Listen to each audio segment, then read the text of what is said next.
কিয়ামতের আগে আগে আরো কিছু মানুষকে আল্লাহ পাক কিন্তু শূকর এবং বানরে পরিণত করবেন।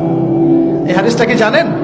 হাদিসটা শুনে রাখেন, এটা আখিরুল জামান বা কিয়ামতের আলামত সংক্রান্ত হাদিসগুলোর মধ্যে পাবেন। আল্লাহর রাসূল সাল্লাল্লাহু আলাইহি ওয়াসাল্লাম বলেছেন, কিয়ামতের আগে আগে আমার উম্মতের মধ্যে, ভালো করে শোনেন, কিয়ামতের আগে আগে আমার উম্মতের মধ্যে একদল মানুষ বের হবে যারা মদ পানকে হালাল মনে করবে। কাকে? মদ পান করাকে হালাল মনে করবে। যারা বাদ্যযন্ত্র, গায়িকা, নায়িকা এগুলো নিয়ে নর্তকী নাচাবে রাতের বেলা, এগুলোকে হালাল মনে করবে। যারা অশ্লীলতা, বেহায়াপনাকে জায়েজ করে নিবে, ঠিক আছে, এরকম কয়েকটা পাপের কথা বলে নবীজি বলছেন একদিন সকালবেলা আল্লাহ পাক তাদেরকে ঘৃণিত বানরে পরিণত করবে।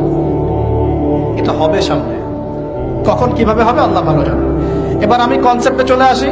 এই যে পৃথিবীতে নেমে আসলাম, তাহলে আমরা কোত্থেকে আসছি ভাই? আমরা কি পৃথিবীর অধিবাসী ছিলাম? আমরা জান্নাতে ছিলাম, ওখান থেকে আল্লাহ পাক পাঠিয়েছে। এবার পৃথিবীতে এসে আদম আলাইহিস সালামের যুগে খুব একটা দুর্ঘটনা ঘটে নাই, একটা ঘটেছে। কয়টা? একটা। ভাই হাবিলের কুরবানি কবুল হয়, কাবিলের অন্তর্দাহ হয়, জ্বালা হয়।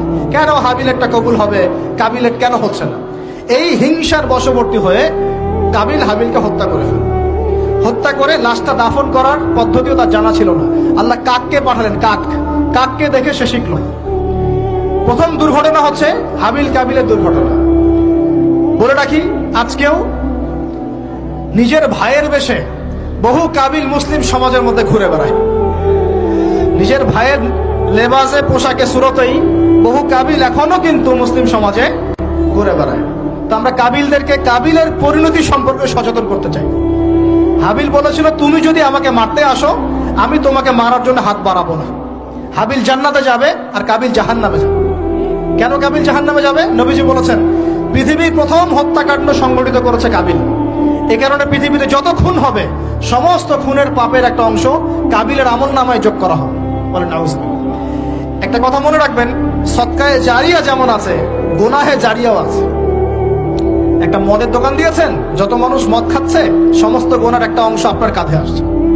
সিনেমা হল করেছেন, মানুষ সারাদিন নেকটা ছবি দেখে, নগ্ন ছবি দেখে, যত মানুষ এখানে পাপ করবে, সমস্ত পাপের একটা অংশ আপনার কাঁধে যাবে।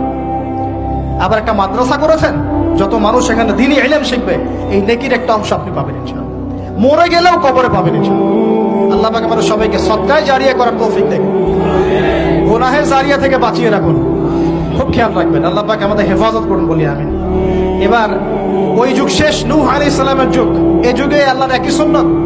নূহ আলাইহিস সালাম 950 বছর দাওয়াত দিলেন, 40টা বা 80টা পরিবার ইসলাম কবুল করেছে, বাকিরা করেনি।